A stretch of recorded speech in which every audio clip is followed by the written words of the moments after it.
Thank you and welcome to the show this morning.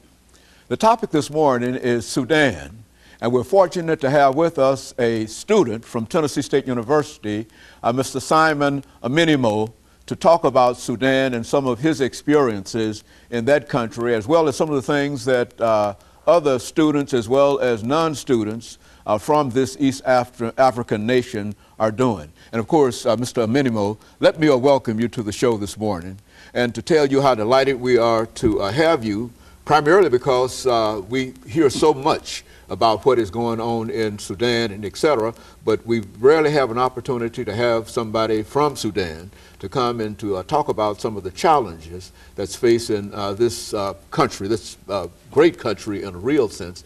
Let's do that by having you to start off by giving us some information about your background, your education, and some of those experiences that eventually led you to Tennessee State University, and then we'll have an opportunity to talk about Sudan and some of the challenges that are facing this great country today. Okay.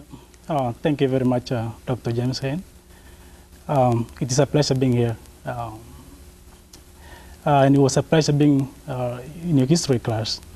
Actually, I was born in one of the small cities in Sudan. It's called Torit, in eastern Equatorial States, southern Sudan. I was born there to the family, my father and a parent. My father married two women. The other wife has 5 kids. Then we also 5. Altogether we're 10. And I was the last born from my mother, and my mother was the first wife to my father. But they passed away.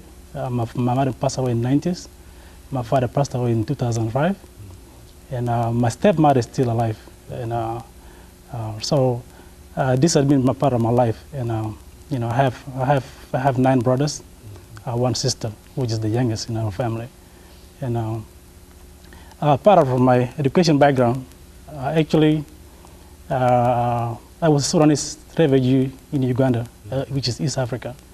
I was there for about 9 years, and I went to my primary school in Uganda because I didn't have a chance to go to school in Sudan due to the conflict in the region. And I started my primary school in Uganda, and in 2001, I started a process for resettlement to come to the United States. But I was delayed for another 2 years. And but I first finished my primary school in 2000 in Uganda. So 2001, I started the process to come for resettlement to the United States. And in 2003, I came to the United States. And when I came to the United States, I was already over 18 years old. So I was not able to go to high school. And the fact that I was still a primary complete graduate in Uganda. So when I came here, there was no way I can go to high school. And I decided and stayed for 3 months. The Catholic charities, they helped me to find me a job in 3 months. So I was working, and I was not even thought of going to school again. Because since I was old already, I did not know that you know, I was be able to go to high school to get a high school diploma that can take me to the college. So I stayed for almost 5 years. 5 years, actually. I stayed for 5 years. I was not, you know, I was not in the school. I was just working. So I was making the money. I never thought of going to school. So after that 5 years, I decided that I have to go to school. And, you know, so somebody told me about the GED, General Education, equivalent diploma of a high school. So I decided I went to Job Corps. Job Corps is the one in Memphis. It was called Memphis Job Corps,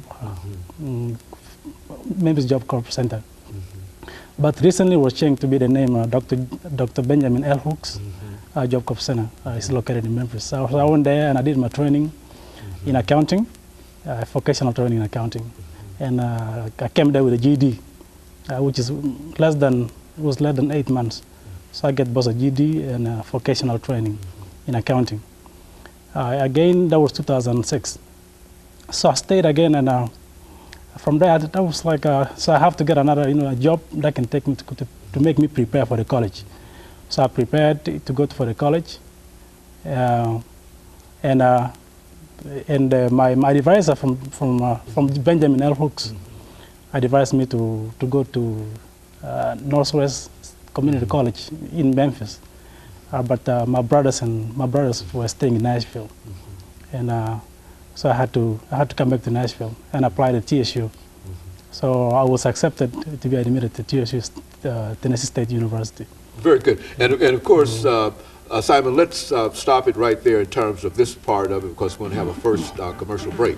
But so far, you've given us some excellent information in terms of your whole transition from Sudan to United States and involvement in education. And of course, we'll be back with our audience following this very, very short commercial break.